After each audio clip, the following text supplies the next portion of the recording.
Hi everyone, welcome back to English Joy. आज की video में हम देखने वाले बिना सब्जेक्ट वाले सेंटेंसेस, जैसे चक्कर बताती हूँ, सोचकर बताती हूँ, आकर बताती हूँ, खाकर बताती हूँ, इस तरह से सेंटेंसेस फ़ोन करके बताती हूँ, ख़त्म करके बताती हूँ। ये कुछ ऐसे सेंटेंसेस के बाद मेरे एक व्यूवर ने कमेंट किया है, उनका जो डाउट है, नाम है अजय कनौजिया, इनका ही डाउट है, वो क्लियर करने वाली हूँ। चलिए वीडियो में हम स्टार्ट कर देते हैं, आगे बढ़ते हैं। फर्स्ट ऑफ ऑल, बिना सब्जेक्ट वाले सेंटेंसेस का अर्थ होता है, सब्जेक्ट का अर्थ क्या होता है पहले तो, है ना। तो पहले तो हमें पता करना होगा सब्जेक्ट का अर्थ क्या। तो सब्जेक्ट का मतलब होता है कर्ता। हिंदी में हम कहेंगे कर्ता, इंग्लिश में हम कहेंगे डूअर। डूअर का मतलब करने वाला, क्रिया को करने वाला, वर्ब को जो करता है उसको हम कहते हैं वर्ब को करने वाला। जैसे राम खाना खाता है, तो राम क्या हुआ, खाने की क्रिया करने वाला, यानी राम क्या हो गया, सब्जेक्ट हो गया, कर्ता हो गया, उस क्रिया को करने वाला। ठीक है, एक बात क्लियर हो गई, सब्जेक्ट ही हो गया। अब यहाँ बिना सब्जेक्ट वाले सेंटेंस, ऐसे सेंटेंसेस है जिसमें सब्जेक्ट नहीं है, यानी कर्ता नहीं, कौन कर रहा है वो नहीं है। जैसे चक्कर बताती हूँ, तो यहाँ पे कौन चक्कर बताती हूँ, तो राम चक्के, सीता चक्के बताएगी, माधुरी चक्के बताएगी, कौन चक्के बताएगा, ऐसा किसी का नाम नहीं, यानी सब्जेक्ट नहीं है, कौन किया करने वाला है। सोचकर बताती हूँ, कौन सोचकर बताएगा, ये पता नहीं कौन बताने वाला है। आकर बताती हूँ, कौन आके बताएगा, ये पता नहीं है ना। तो ये सारे सेंटेंसेस हो गए बिना सब्जेक्ट वाले।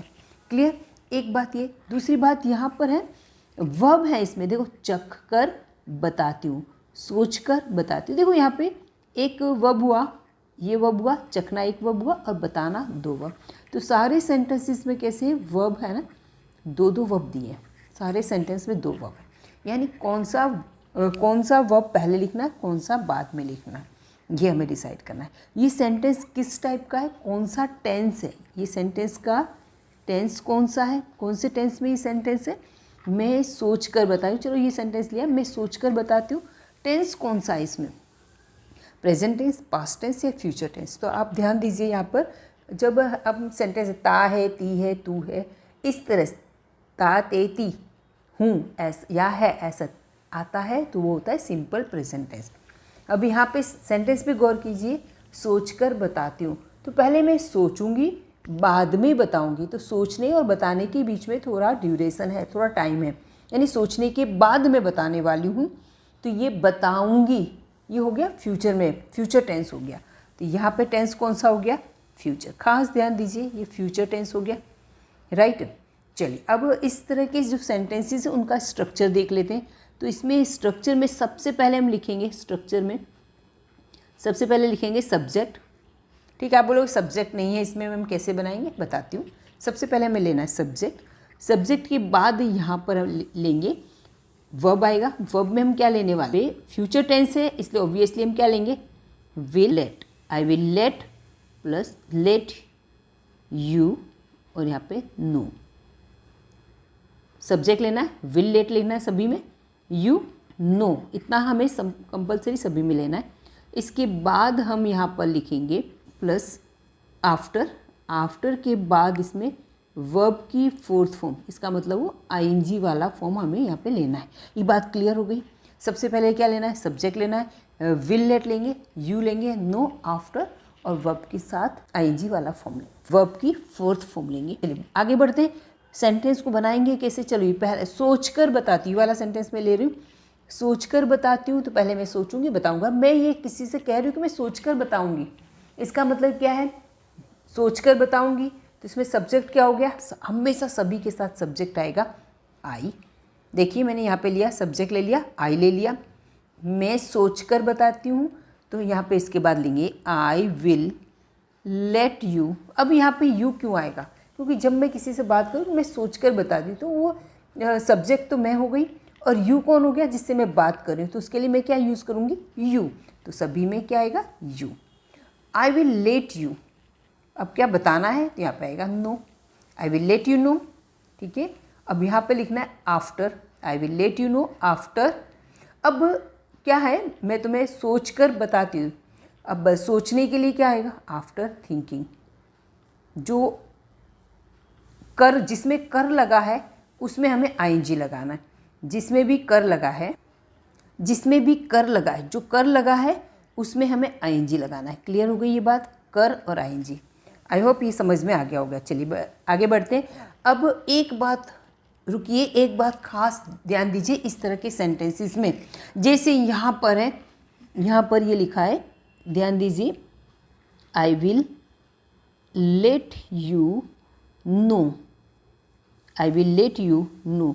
इस पूरे का मतलब है मैं बताती हूँ, मैं तुम्हें बताती हूँ, मैं तुम्हें बताती हूँ, या ये कहो मैं तुम्हें बताऊँगी। ठीक है, आपको समझ में आ गया होगा। अब इतना आपको याद कर लेना, आपको इतना याद कर लेना, आई will let you no, I will let you no, I will let you no, ये आपको याद करना है। ये है मैं तुम्हें बताती हूँ, मैं बताती हूँ, या मैं तुम्हें बताऊँगी। आई विल लेट यू नो, मैं तुम्हें बताऊँगी, आई विल लेट यू नो, मैं तुम्हें बताऊँगी। ये इतना फ्रेज़ है, ये आपको याद कर लेना है। उसके बाद आपको लगा देना आफ्टर कर लिखना है, और जो भी चीज़ बतानी है उसमें आईएनजी वाला फॉर्म लगा देना है। ठीक है, अब मैं फटाफट बताने वाली हूँ। चक्कर बताती हूँ तो सबसे पहले क्या लिखेंगे, आई will let you no, I will let you know after, चखने के लिए, आफ्टर टेस्टिंग। ठीक है, चलिए नेक्स्ट है, आकर बताती हूँ, I will let you no, I will let you know after coming, after coming हो गया। खाकर बताती हूँ, I will let you no, late you know after eating, after eating. पढ़कर बताती हूँ, I will let you no, know after reading. ये वाला लिखकर बताती हूँ, फ़ोन करके बताती हूँ, ये आपको कमेंट में करना है। ठीक है, अब एक बात और ध्यान दीजिए, ख़त्म करके बताती हूँ। ऐसे वाले सेंटेंसेस को हम ऐसे भी लिख सकते हो, अच्छे से लिख देती हूँ, I will tell you after finishing, after finishing. Clear, इस तरह से भी बोल सकते हैं। लेकिन ये बिल्कुल कैसा है, ये सेंटेंस किस तरह का लग रहा है, पुराना टाइप। कैसा लग रहा है, पुराना टाइप लग रहा है। आपको एडवांस में लिखना है तो आप लिखें, ख़त्म करके बताती हूँ क्या लिखेंगे, आई will let you no, I will let you know after finishing, after finishing. Clear, I hope ये वाला समझ में आ गया होगा। ठीक है, इसी तरह से सेंटेंस पूछ कर बताती हूँ, I will let you no, know after asking. आपको ये 2 सेंटेंस होमवर्क में करना है, मैं आपके होमवर्क चेक करने वाली हूँ। ठीक है, चलिए, तो बहुत ही ये जो हमने सेंटेंस बनाया, ये एडवांस लेवल के सेंटेंस आज हमने सीखे। ये वाला पुराना टाइप का, एडवांस लेवल अगर ये वाला अगर आपको नहीं आएगा समझ में, आई विल लेट यू नो ये समझ में नहीं आएगा तो आप आंसर नहीं कर पाएंगे ना। तो ये समझना और आना चाहिए हमें। कहीं अगर कोई बोल रहा है तो हम उसका रिप्लाई कर सकें, so that it is must to know. चलिए देखते हैं।